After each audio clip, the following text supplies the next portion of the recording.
Je vous remercie. Donc, je vais vous lire la question orale préparée par Christian Guyonvar. La compagnie aérienne Finistère, qui appartient depuis 2020 au groupe privé W3, a annoncé l'ouverture ce jour, 1er juillet 2022, d'une ligne aérienne entre Rennes et Belle-Île-en-Mer les vendredis et dimanches. Les tarifs appliqués se situent entre 79 et 149 € par personne pour un vol aller. Cette nouvelle ligne vient s'ajouter à 2 autres lignes estivales reliant l'île morbihanaise à Vannes et à Brest, et que la compagnie Finistère exploite également depuis 2021. L'argument avancé par les promoteurs de ces lignes aériennes estivales, selon lequel les avions de la compagnie seraient à terme équipés d'une motorisation électrique, relève du greenwashing. On ne discerne aucun objectif d'intérêt général derrière cette activité. En effet, ces lignes aériennes saisonnières, puisqu'elles ne sont ouvertes que pendant les mois de juillet et août, ont une finalité strictement touristique et s'adressent à une clientèle aisée. Tel n'est pas le cas de la ligne aérienne quotidienne entre l'aéroport de Brest et Ouessant, pour laquelle la compagnie Finistère avait été créée par le conseil départemental du Finistère sous la forme d'une société d'économie mixte et qui répond depuis 1981 à des impératifs de sécurité sanitaire en l'absence d'équipements hospitaliers sur l'île finistérienne, ce qui n'est pas la situation de Belle-Île, qui dispose d'un hôpital neuf depuis 2019 et d'une communauté de 8 médecins généralistes et 15 médecins spécialistes. Par ailleurs, l'ouverture d'une ligne aérienne entre Rennes et Belle-Île participe d'un processus de balnéarisation et de baléarisation de l'île. Un taux de résidence secondaire de 57,4% en 2018 selon l'INSEE et déjà 300 000 touristes par an pour une population de 5 400 habitants. C'est comme si la Bretagne tout entière accueillait chaque année 260 millions de touristes. Les résidents permanents sur l'île peinent de plus en plus à se loger et voient leur qualité de vie dégradée par cette surfréquentation touristique durant l'été. Les employeurs eux-mêmes, tels que les artisans du bâtiment et les professionnels de l'hôtellerie-restauration, doivent renoncer à embaucher et perdent même des salariés en raison de ce contexte défavorable aux travailleurs locaux, nombre d'entre eux étant obligés de rejoindre le continent pour des raisons financières. Enfin, la collectivité régionale est très directement concernée par l'ouverture d'une ligne aérienne entre Rennes et Belle-Île, et ce, à double titre. La région Bretagne est propriétaire de l'aéroport de Rennes et elle consacre des efforts budgétaires importants à la mobilité ferroviaire via la liaison TER Rennes-Auray et le tire-bouchon entre Auray et Quiberon qui fonctionne de juin à septembre, et aussi à la mobilité maritime via notamment la ligne Quiberon-Belle-Île. Quelle appréciation le président du conseil régional et son exécutif portent-ils sur l'ouverture d'une ligne aérienne estivale entre Rennes et Belle-Île, faisant suite aux lignes aériennes estivales elles aussi, entre Brest et Vannes d'une part et Belle-Île d'autre part? Partagent-ils notre analyse selon laquelle ce projet vient contredire les efforts budgétaires de la collectivité régionale, donc des contribuables bretons, en faveur des mobilités ferroviaires et maritimes, mais aussi les objectifs de durabilité inscrits dans le schéma régional du développement du tourisme et des loisirs, adopté par le Conseil régional en octobre 2020.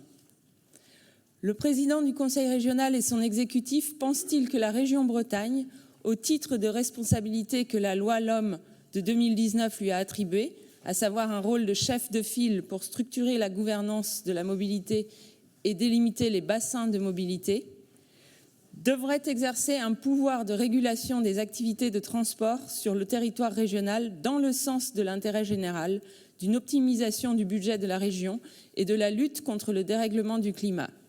Qu'est-ce qui pourrait empêcher la région Bretagne d'exercer immédiatement ce pouvoir de régulation en l'état du droit? Merci. Merci.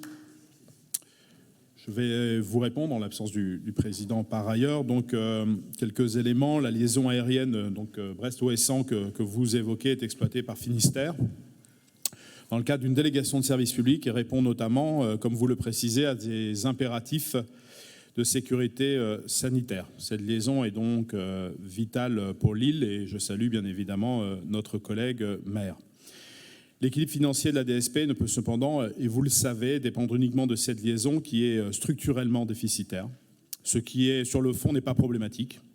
Il s'agit évidemment d'un service public qui n'a pas vocation à être rentable. Pour avoir présidé d'ailleurs cette compagnie dans une autre vie, je peux vous assurer qu'il y a des activités de service public qui contribuent d'ailleurs à son équilibre financier, mais j'y reviendrai.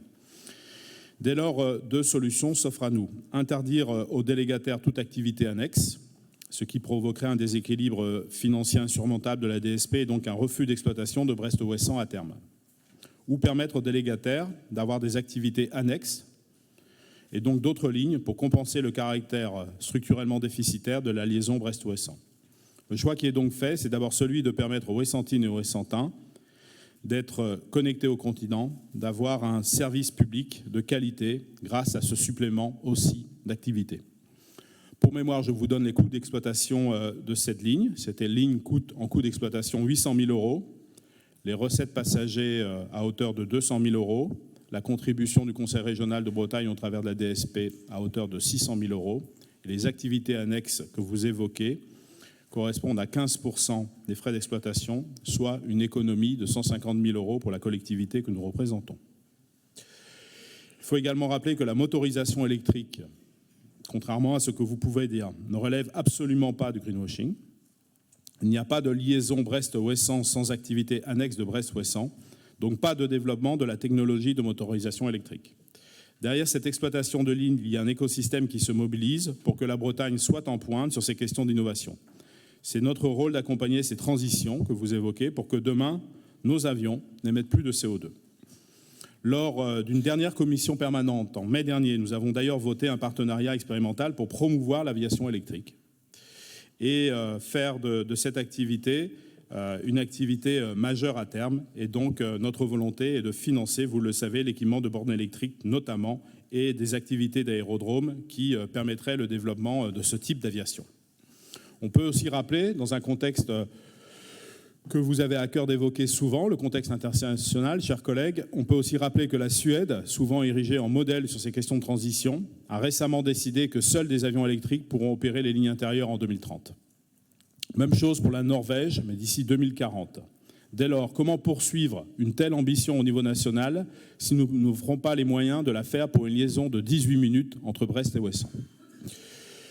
Vous affirmez que ces liaisons viendraient contredire les efforts budgétaires de la collectivité en faveur des mobilités ferroviaires et maritimes. On peut remercier votre groupe de souligner donc les efforts effectués en matière budgétaire, mais au regret de vous dire qu'il n'y a peu ou pas de cohérence à comparer deux liaisons aériennes hebdomadaires opérées grâce à un avion de 9 places aux centaines de milliers, aux plus de millions de passagers qui prennent le train puis le bateau pour se rendre à Belle-Île chaque été. Enfin, vous vous posez la question de savoir si nous pensons devoir exercer le pouvoir de régulation des activités de transport que nous confère donc la loi LOM.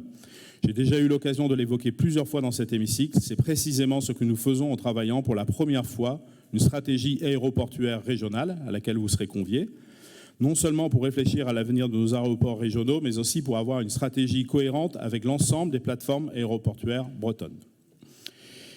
Et nous ne le faisons pas uniquement sur l'aéroportuaire, c'est-à-dire régulé, puisque nous travaillons aussi sur ces problématiques, évidemment, en travaillant sur les ports et les DSP de passagers, le rail et le fret. La région Bretagne aura bientôt une stratégie globale donc, sur les mobilités qui donnera le cap et démontrera toute l'ambition que porte la majorité sur ces sujets. Voilà la réponse apportée par l'exécutif à votre questionnement. Monsieur le Premier vice-président, notre question portait sur la liaison Rennes-Belle-Île, en contraste de la liaison Brest-Ouessant que nous ne remettons pas du tout en cause. La réponse me semble claire.